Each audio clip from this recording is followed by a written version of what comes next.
In today's video, I'm going to teach you how to create reminders that repeat in Google Calendar. Let's get started by opening Google Calendar in your web browser. Once your calendar is open, look toward the top left corner of the screen for the Create button. This is usually a colorful button and it's what you'll use anytime you want to add something new to your calendar. Go ahead and click on Create.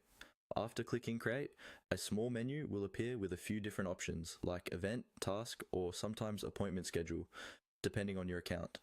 For this tutorial, we're going to use an event as our repeating reminder because events give you the most flexibility with scheduling and notifications. Click on Event to open the event creation window. Now you'll see a form where you can add details. At the very top, there's a field where you can type in the name of your reminder. Click on that field and enter a clear, simple title that tells you exactly what the reminder is for, such as Weekly Report, Pay Rent, or Water the Plants. Taking a moment to name it properly will make your calendar much easier to scan later. Next, look for the option that says More Options, usually near the bottom of this small pop-up.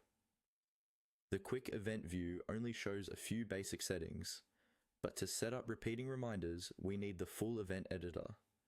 Click on More Options and the event will expand to show additional settings on a dedicated page.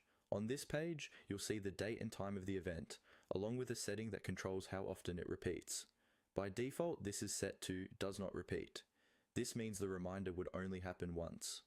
Click on that Does Not Repeat dropdown to open the list of repeat options. A menu will appear with choices like Daily, Weekly, Monthly, and Yearly, and sometimes a custom option.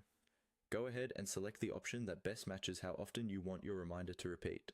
For example, if you want a reminder every Monday, you can choose weekly and make sure Monday is selected. Once you've chosen the repeat setting you need, review the rest of the event details